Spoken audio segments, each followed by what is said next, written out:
I don't think there is ever a plant that has so many uses and contributes so much to us as human beings as the most amazing Spekboom. Why is it called the Spekboom? If we had to take Spekboom and translate that into English, it's known as the bacon plant, which means where it affectionately gets its name as the pork bush, or Portulacaria Afra as we know it. Portulacaria Afra is from the Eastern Cape, and we know that the little karoo can get extremely hot temperatures into the early 50s, as well as snow conditions. It lives in areas where they get a minimum of 250 millimeters per year to 350 millimeters. Work that out, and you know what that means for us gardeners? That it requires very little care, and the probability of killing it is almost zero. There are 3 different plants here, all of the same family, all Spekboom or Portulacarias. This little guy here is Portulacaria Afra. It has these beautiful red stems and thick fleshy leaves, which now this plant is only about 1 foot in height, about 40 centimeters, but it can grow into a sizable shrub and even a hedge up to 5 meters in height. This little guy here is Portulacaria Afra nana. What does that mean? Nana meaning low.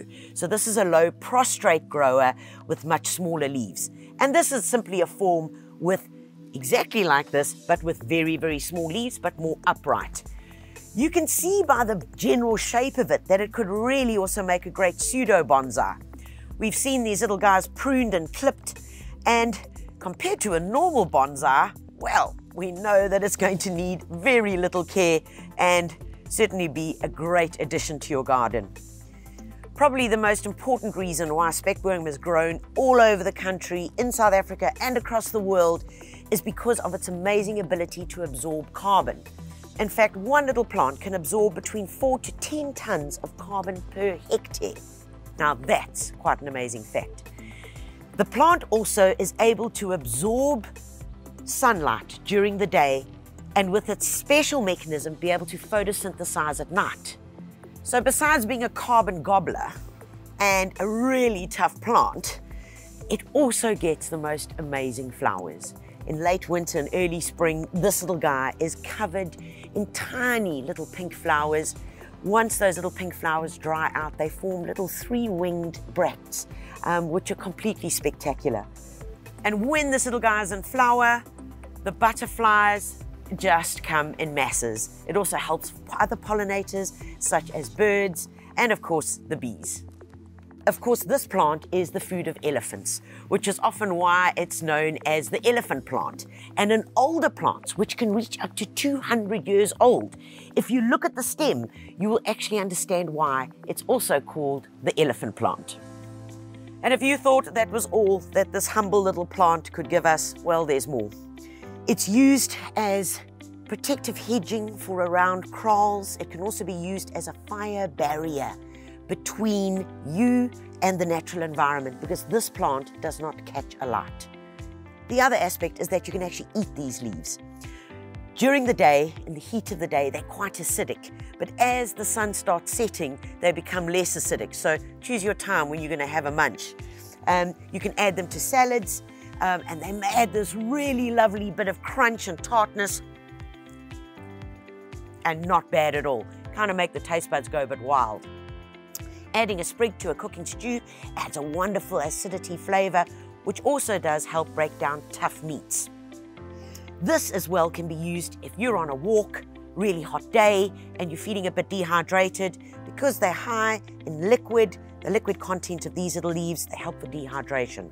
These little leaves, if you take them, crush them, they can be used on rashes, and they can also be used to treat minor skin ailments such as blisters on the hands, on the feet, minor cuts and burns.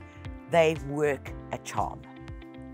Can also be used very effectively for treating sore throats. If you've got a slight sore throat, because this is exceptionally high in vitamin C, have a chew on a few leaves and you'll feel a whole lot better. If you have insect bites or mosquito bites, simply take a leaf, break it open, and then just give it a bit of a squish onto your hands or wherever, and that'll help treat it, and also for sunburn. I mean, What an amazing plant. It's quick growing as well, so if you're looking for a plant to hide away the neighbors, this could be your guy. And to propagate it, it's really easy because it requires so little moisture and grows naturally in the rocky mountain slopes and even right down to the beach.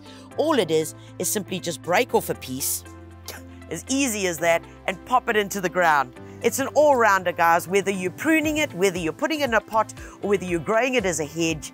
This is an amazing plant, and besides the fact that it has all these amazing uses, I know that I'm going to get beautiful pink flowers in the late winter and early spring. And I know by planting one that I'm going to be helping the environment. So here's a plant that packs a punch, Portulacaria Afra. Remember, folks, Portulacaria and more plants are available in-store or online.